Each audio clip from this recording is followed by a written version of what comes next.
एक घर के लिए कितनी जरूरी होती है, आइए देखते हैं। अरे बहू, ये देख, सारा साबुन बर्तन में रह गया।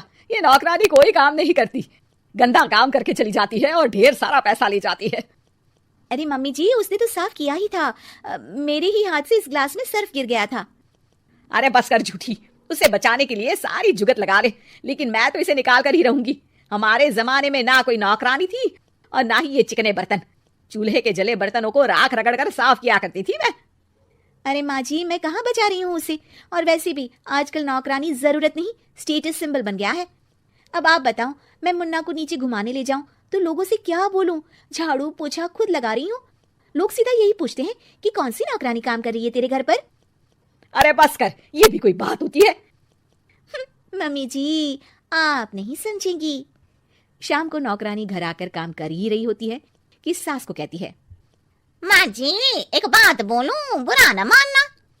अरे वैसे तो मुझे तेरी शक्ल ही पसंद नहीं है, बात क्या खाक पसंद आएगी। अरे माँ जी, सुन तो लीजिए क्या कह रही है। तो मैंने कौन सा उसका मुंह पकड़ लिया है? अरे माँ जी, वो लाल साड़ी पहनती हो ना पहना करो। सास का गुस्सा अब तो 7वें आसमान पर होता है। अरे वाह जी वाह, क्यों ना पहना करूं? और तू होती कौन है ये बताने वाली कि मैं क्या पहनूं क्या ना पहनूं? अरे माँ जी, पूरी बात तो सुन लो, वो बोलना क्या चाह रही है। अरे बुरा न मानो आंटी जी। अरे कौन आंटी? अपनी उम्र देखी है तूने? 2-4 साल ही छोटी होगी मुझसे और मुझे आंटी बोल रही है। बहू सर पर हाथ रख लेती है। अरे अच्छी खासी उम्र दराज हूं और आंटी ना बोलूं? मैं तुम्हारी बहू से भी 4 साल छोटी हूं।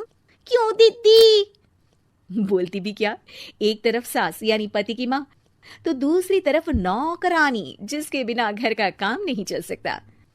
वो दरअसल माँ जी की शादी पे बहुत जल्दी हो गई थी ना। अच्छा ये झगड़ा छोड़ो, ये बताओ तुम माँ जी को लाल साड़ी पहनने से क्यों मना कर रही हो? वो इनकी उम्र की सारी औरतें सोसाइटी में इनके लिए बात करती हैं कि तुम्हारी सास बुढ़ी घोड़ी लाल लगाम है। बहू को ये सुनकर गुस्सा आ जाता है। अरे वाह वाह, कौन बोलता है जी? खुद क्या है यहाँ की औरतें, बाल सफेद लेकिन टाइट जींस और कोई कुछ भी पहने। अरे पहनना हमारा निजी हक है, किसी को कुछ हक नहीं बनता कि वो मेरी सास के लिए कुछ बोले। मैं आज ही जाकर माँ जी के लिए लाल जींस लेकर आऊंगी, फिर देखो कोई क्या बोलता है। अरे चुप लाल जींस। अरे सुन नौकरानी की बच्ची, जाकर बोल दे उन लोगों से कि उन लोगों की तरह मैं उड़ती नहीं फिरती हूँ घर बार छोड़कर। अपने बच्चों और नाती पोतों में मन लगाती हूँ, ना कि सारा दिन ताश के पत्तों में आंख गड़ाकर 3 पत्ती खेलूं। नौकरानी वहां से चली जाती है। वैसे बहू, नौकरानी के क्या फायदे हैं ये तो पता नहीं, लेकिन सबसे अच्छा तो ये कि पता चल जाता है कि कौन किसके लिए क्या बोल रहा है। सोसाइटी में तेरा नौकरानी रखने का इरादा बिल्कुल ठीक था। अगले दिन उन लोगों के घर की बेल बजती है। बहू दरवाजा खोलती है कि सामने कुछ औरतें खड़ी होती हैं। अरे बहू, कहाँ है तेरी सास? बुला जरा। अरे बहन जी, आप सारी एक साथ आइए आइए, कैसे आना हुआ? अरे 3 पत्ते खेलने आई हैं, क्यों खेलोगी? क्यों नहीं, वैसे भी बड़े दिन हो गए, एंटरटेनमेंट हुआ नहीं। बहू जा जाकर पकोड़े तो बना ला। अरे बस करिए, आगे कुछ पीछे कुछ। वैसे तो कहती है कि परिवार पर ध्यान देती है, हमारी तरह 3 पत्तियां नहीं खेलती। हमने कौन सा परिवार छोड़ दिया? सास सक पका जाती है। अब ये किसने कहा? मैं तो कहती हूँ कि मैं भी थोड़ा बाहर निकलूं। आपने ही तो कमला नौकरानी से ये सारी बात की थी। सास और बहू को अब सारी कहानी समझ आ जाती है कि सोसाइटी की औरतें क्यों भड़क रही हैं। माफ करिए आंटी, मैं छोटी हूँ, लेकिन फिर भी पहले तो आप लोगों ने माँ की लाल साड़ी का मजाक उड़ाया था ना।